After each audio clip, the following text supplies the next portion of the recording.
بسم اللہ الرحمن الرحیم۔ السلام علیکم ورحمۃ اللہ وبرکاتہ۔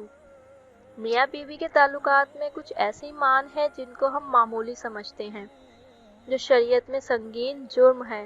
کبھی کبھار لگتا ہے کہ یہ بے حیائی کی باتیں ہیں۔ یہ بے حیائی نہیں، یہ شریعت کا علم ہے۔ ہاں، اگر ہم اس طرح کی باتیں اپنی خواہش کے مطابق کریں تو یہ بے حد بے حیائی ہے۔ پہلا گناہ جس کو میاں بیوی کے تعلقات میں معمولی سمجھا جاتا ہے وہ یہ ہے کہ بیوی کا اپنے شوہر کو کام سے انکار کرنا، اپنے شوہر کو اپنے نزدیک آنے سے انکار کرنا۔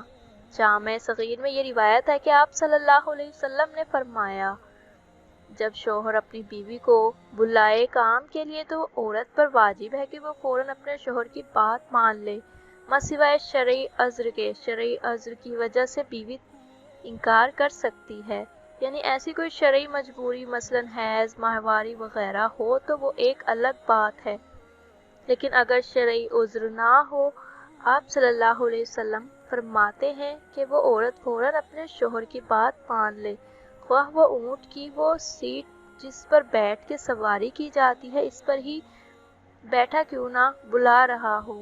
اس معاملے کو خواتین اور بیویاں ہیں جو اپنے شوہر کو حق دینا چاہتی ہیں، وہ اس بات کو مد نظر رکھے کہ جب اس معاملے میں کوتاہی ہوتی تو انسان دوسری جگہ اپنی خواہش پوری کرنے لگ جاتا ہے، اور یہ بات پھر بیوی برداشت نہیں کر سکتی۔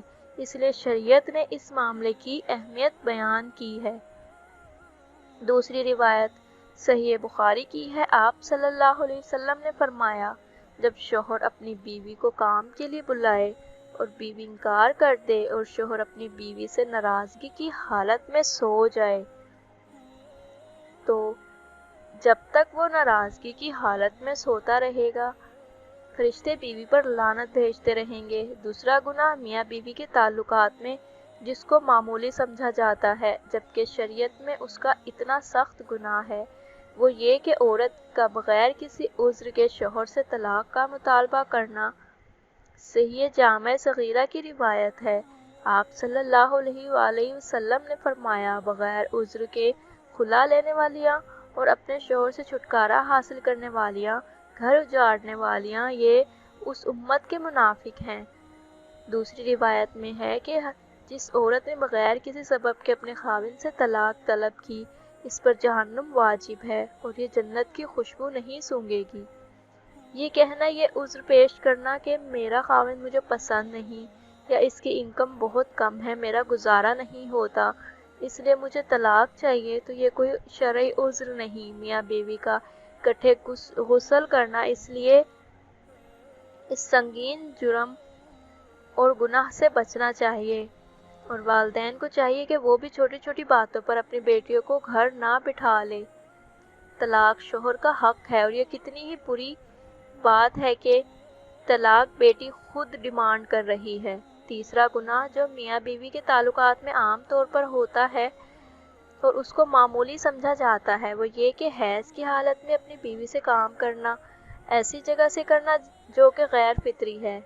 آپ صلی اللہ علیہ وآلہ وسلم نے فرمایا، جامع ترمذی کی یہ روایت ہے، جس شخص نے حیض والی عورت سے کام کیا یا عورت کے پیچھے جمع کیا تو وہ شریعت کا منکر ہے، اس لیے شریعت کا انکار کیا۔ جس نے یہ عمل کیا اس کے لیے شریعت نے کفارہ کا حکم دیا، اور یہ بہت سنگین جرم ہے، لیکن اس کو لوگ سمجھ ہی نہیں پا رہے ہیں، اور اس بات کو کوئی سیریس لینے کو تیار ہی نہیں ہے۔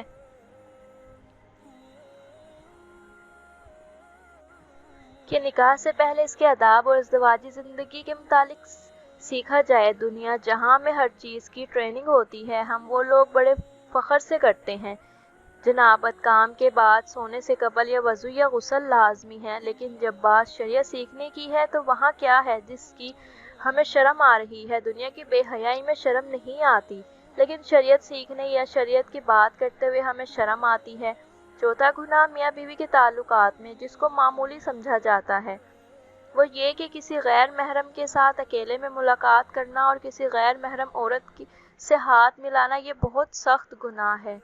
نبی کریم صلی اللہ علیہ وسلم نے فرمایا، جامع ترمذی کی روایت ہے کہ جب بھی کوئی آدمی کسی غیر محرم عورت کے ساتھ تنہائی میں ملتا ہے تو وہ دو نہیں ہوتے، تیسرا ان میں شیطان ہوتا ہے۔